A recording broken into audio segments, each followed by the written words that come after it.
Shalom, shalom. First and foremost, I want to give all praises, glory, and honor to Yahweh, Bashem, Yahushai, Bashem, Rakakodash. Double honors, apostles, and elders of Great Millstone. Peace and salutation to you, beloved Akim, that is pushing this word in sincerity and truth, with humiliation all across the four winds. To you, I salute. This is the brother Desire One back at you with another lesson to the spirit and power of Yahweh, Bashem, Yahushai. And, I want to get into a brief lesson to the spirit and power of Yahweh, Bashem, Yahushai, Bashem, Rakakodash. Because, the times we're coming into, as we know, it's going to be some very bad times, according to the scriptures.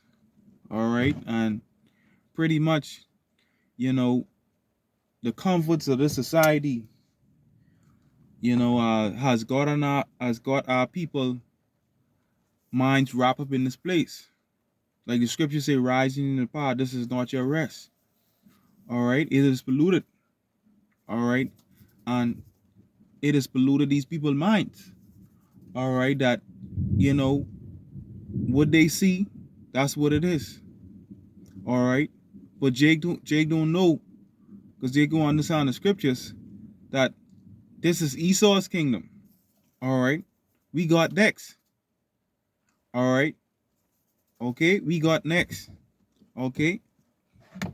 Jake want to continue to be a homeborn slave in captivity. Jake mindset. Jake want to be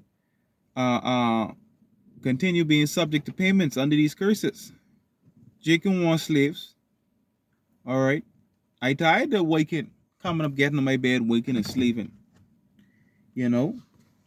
But through the spirit and power of Yahweh Shemashai, we understand, all right, what's coming for us. Lord willing, we just continue pushing to the end. All right. But what inspired me to do this lesson is that, I was working with my biological brother, and, we was working together during some HVAC, some, installing an air conditioner, and pretty much,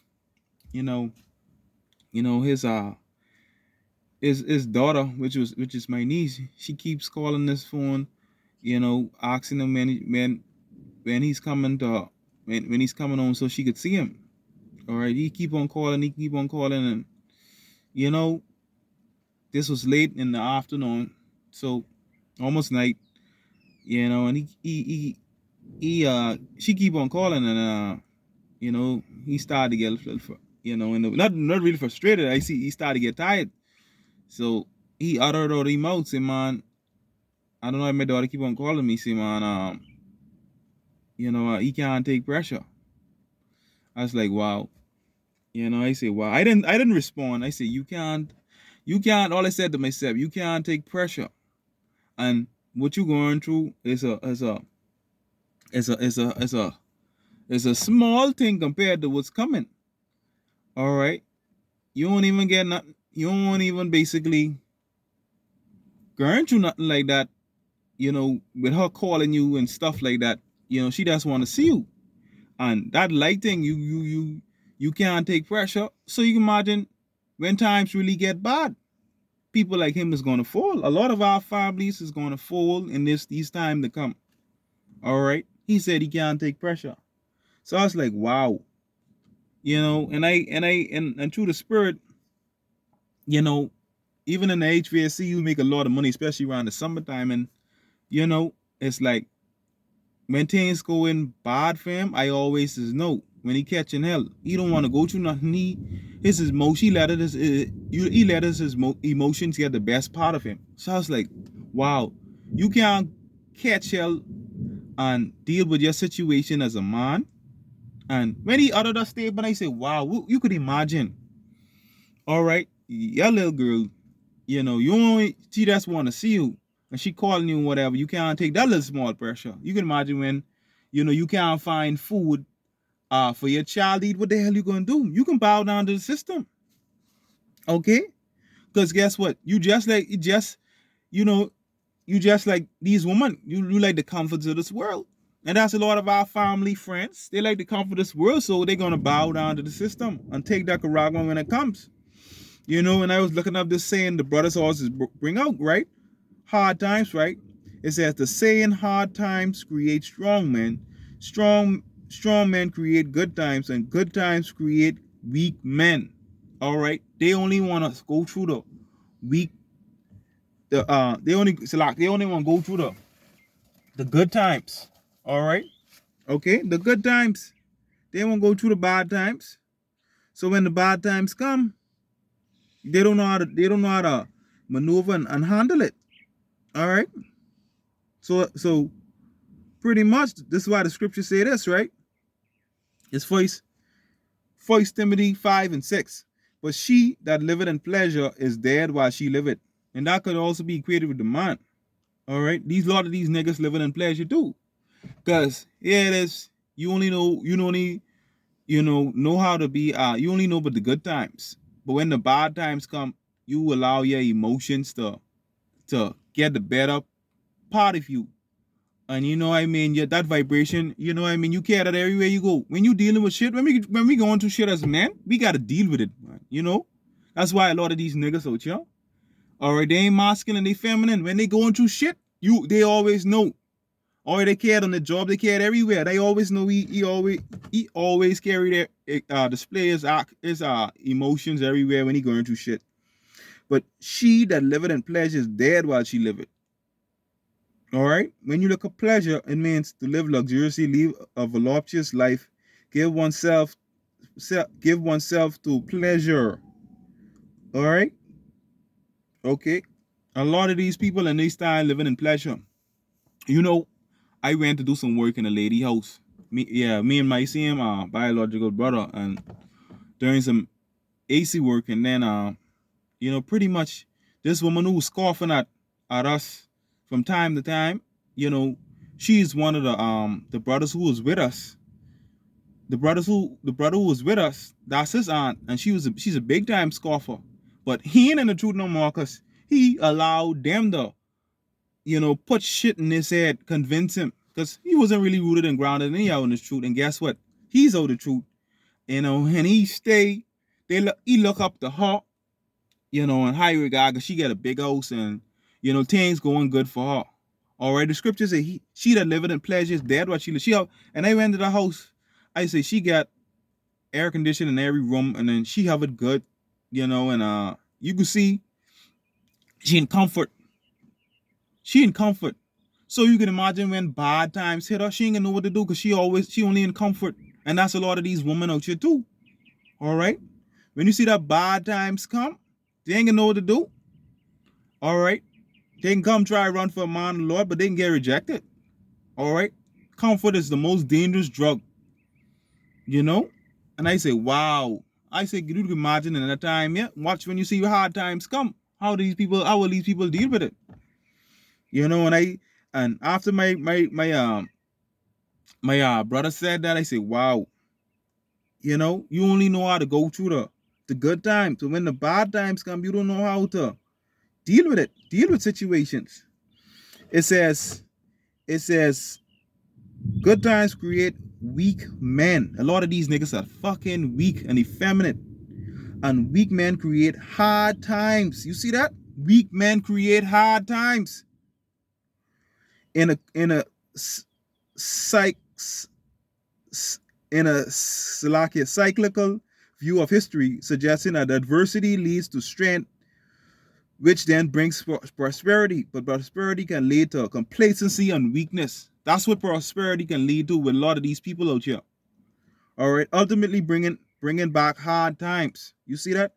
Prosperity can lead to complacency and weakness. That's what we see in a lot of these people out here. All right. This idea is often seen in literature and popular culture, particularly in post-apocalyptic or science fiction settings. All right. Watch this, right? Here's more to take. Look, hard times create strong men. This part of the cycle suggests that facing hardship and adversity can build resilience, determination, and problem-solving skills. You see that? Hardship. That's why the scriptures say what? Endure hardship. Let's get that. Okay. This is 2 Timothy 2:1. Thou therefore, my son, be strong. Salakia. Let me read on. 2 Timothy 2:1. Thou therefore, my son, be strong in the grace that is in Mashiach Yahushai, and the things that thou hast heard of among many witnesses, the same commit thou to faithful men, who should be able to teach others also. Thou therefore endure hardness as a good soldier of Yahushai Mashiach. Endure hardness means to suffer evils, troubles, to be afflicted. And that's what the hope for the leg going through. These niggas ain't gonna go through nothing. All right. My brother said, he said, he can't take pressure. He said, wow, you can't take pressure? Okay. You can't take pressure. You could imagine when ain't no food, your baby crying in your ass and different things like that. What you gonna do? You see that the phone had to chime in on that. All right. It says from the same as to then the Strongs from the same as to undergo hardship, to be afflicted, endure affliction, hardness. These niggas ain't gonna go through nothing, man. You know? All right, you gotta endure hardness as a good soldier. Okay? Okay? Okay? You gotta be firm. Wisdom and knowledge can be stability of thy times. All right? Okay, but these niggas out there, they ain't gonna go through nothing. All right? Verse 4. No man worried entangle himself with the affairs of this life, that he may please him who had chosen him to be a soldier. What's the affairs of this life? Your job, your woman, your children, all that. You know? You gotta go all out for Yahweh Shem Yahushai. Because it's him who gave you all these things. You know? I know we have our families and other things we got to deal with, but hey, all right? Yahweh Shem Yahushai, you just got to have a balance, but put him first. All right? But at the end of the day, hey, a lot of these people out here, all right, when you see that bad times hit, they ain't going to know what to do. All right? Okay? All right? We got the comforter. We got the holy scriptures. That's gonna comfort us in these times. As for these people, they ain't got no foundation, so how they can make it? How they can make it? Okay, that's why the scriptures say this, right? All right, this Acts 16 and 22. No, Salakia. Acts, Salakia.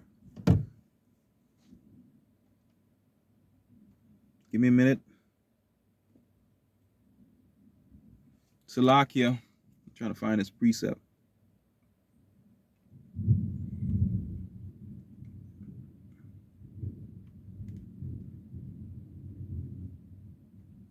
Okay. This is Acts 14 and 22. I put 16. It says, confirming the souls of the disciples and exhorting them to continue the faith, that we must through much tribulation enter in the kingdom of Yahweh. So we're gonna go through some hell. All right, but the Lord is gonna make a way through. Lord is gonna make a way as we go. All right. Okay. The miracles are gonna happen. Once you believe it's gonna happen, you gotta believe. That's why we're written aforetime and written for our learnings. Look how our forefathers went through and how they was delivered in situations. We gotta believe these things was written. If you don't believe in the miracles, they ain't gonna happen for you. You gotta have faith. All right. When these hard times come, all right, what these people gonna do? What they gonna do? We gonna continue to trust in Yahweh Shem Yahushai. This 2 Ezra chapter 16 and verse 17. Woe is me! Woe is me! Who will deliver me in those days? The beginning of sorrows and great mournings, the beginning of famine and great debt, the beginning of wars, and the power shall stand and fail, the beginning of evils. What shall I do when these evils shall come? We spiritually preparing now for these bad times. See, these people living in the comfort of this society, but they don't know what's coming. It's going to be a lot of death and destruction. All right? A lot of death and destruction is coming. There's going to be a lot of dead bodies out here. Just like how the leaf falls off the tree, people can be walking over dead bodies. It can be crazy or people trying to find food and all kind of shit. All right? There's a movie with Dave Bautista and this white Edomite chick. I forgot the movie name. Whereby I think it was a martial law, and boy, then that whoever they find in the road, people is killing one another with guns, and that's prophecy. Something wire or something like that. I forgot what the name of Dave Batista or another Edomite chick. I can't remember the movie name exactly. It go back to 2017. It's a good movie, good film. Prophecy written all over it. Martial law. These people coming in was trying to arrest you. All right, and these Jake fighting back, and people looting the stores for food and all kind of shit. What you think gonna happen when that time come? Okay, but the scripture speaks about these times, right? Right. Let me just get this quick precept. I ain't gonna be long on this. All right, because that's second Esdras. That's second Esdras